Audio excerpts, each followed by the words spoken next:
मैं जो समझता हूं कि आप लोगों को कुछ बातें जानना बहुत जरूरी है। इस 7 तारीख की चुनाव में जब आप वोट देने जाओगे तो ये जो वोट आपका है, ये वोट इस देश के आने वाले कई सालों तक दशा और दिशा को तय करने वाला वोट होगा। वो हम इसलिए कह रहे हैं क्योंकि 400 पार का नारा हम बार बार सुनते आ रहे हैं। मजाक के तौर पे कहेंगे तो ये 400 नहीं 600 पार भी कह सकते हैं, क्योंकि मुंह अपना है कुछ भी कहेंगे।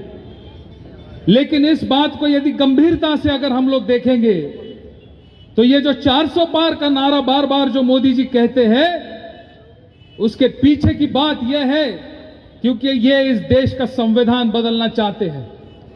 देश का संविधान बदलना चाहते हैं। इसका मतलब यह है कि इस देश में पैदा होने वाला हर बच्चा, चाहे फिर वो किसी हिंदू के धर्म में पैदा हो, सिख के धर्म में पैदा हो, क्रिश्चियन के धर्म में पैदा हो, मेरे यहां पर बैठे किसी मजदूर साथी के घर में पैदा हो या अदानी अंबानी के घर में पैदा हो, हर बच्चे को बाबा साहब अंबेडकर ने दिए हुए संविधान के तहत समान अधिकार है, बराबर का अधिकार है।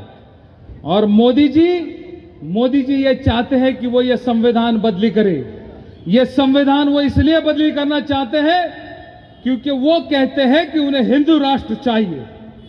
अब मैं यहां पर कहना चाहूंगा, साथियों, मैं भी जन्मजात हिंदू हूं। मैं हिंदू धर्म की सारी परंपराओं की मान्यताओं को मैं मानता हूं, मैं रोज पूजा करता हूं।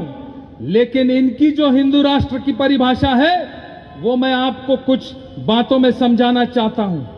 ये बात को समझना बहुत जरूरी है कि ये जो बीजेपी है ये आरएसएस से आती है, और आरएसएस की जो विचारधारा है, आरएसएस के विचार को बनाने वाले जो लोग थे, उनमें गोलवलकर गुरुजी का नाम वो लोग बड़े सम्मान से लेते हैं।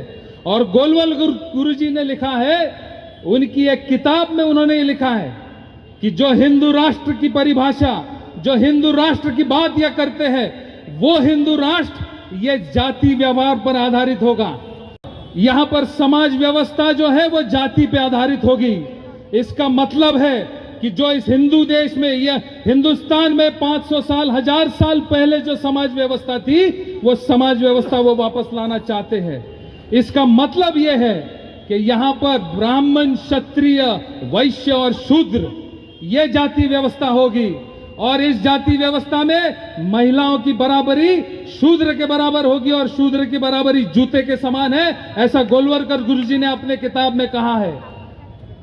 और मैं एक हिंदू होने के नाते यहां पर कहूंगा कि ये जो हिंदू राष्ट्र की इनकी परिभाषा है ये हमें मंजूर नहीं, क्योंकि यहां पर मेरी माता बहनें बैठी है। माताओं को, मेरी माता बहनों को हिंदू धर्म में बहुत बड़ा स्थान दिया गया है। हमारे धर्म में कई हमारे देवियां महिलाओं का रूप है, और ऐसे होते हुए जिस समाज व्यवस्था में महिला की बराबरी यदि जूते के समान की जाती है, ऐसा हिंदू राष्ट्र मुझे मंजूर नहीं है। बताओ यहां पर बैठे किस हिंदू का ऐसा हिंदू राष्ट्र मंजूर है? दूसरी बात मैं कहना चाहता हूं कि यदि शूद्र की बराबरी और निचले जाति के लोगों की बराबरी आप जूते से करते हो, तो जिस समाज में इंसान को इंसानियत के तौर पर नहीं देखा जाएगा, ऐसा हिंदू राष्ट्र भी मुझे मंजूर नहीं है साथियों। और ये जो सोच है इनकी, ये सोच अभी भी मोदी जी की सोच में दिखती है। वो कैसे, मैं आपको बताना चाहता हूं। बेटी बचाओ बेटी पढ़ाओ का नारा तो ये देते हैं, लेकिन इनके मंत्रिमंडल में कई बलात्कारियों को मंत्री इन्होंने बनाया था।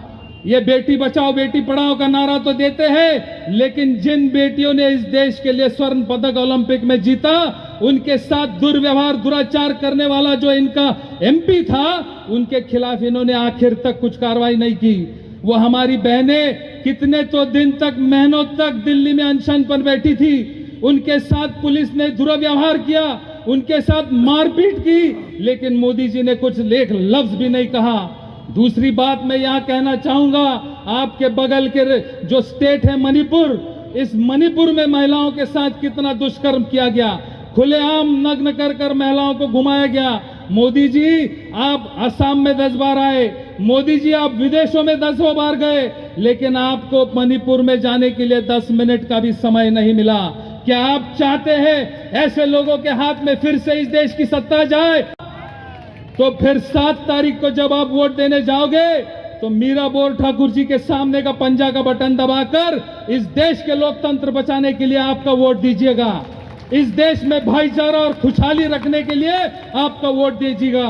मैं फिर से एक बार कहना चाहूंगा, मोदी जी ने अब जब उनको देख रहा है कि देश में पहले 2 चरण का चुनाव हो चुका है और इस 2 चरण के चुनाव में जिस प्रकार का माहौल और जिस प्रकार की रिपोर्ट आ रही है वो बौखलाहट में है, और इस बौखलाहट में उन्होंने एक अपने भाषण में, चुनावी भाषण में बड़े ही गंदे तरीके से एक बात कही कि यदि कांग्रेस की सरकार आती है तो आपका सारा सोना और मंगलसूत्र छीन के मुसलमानों में देंगे।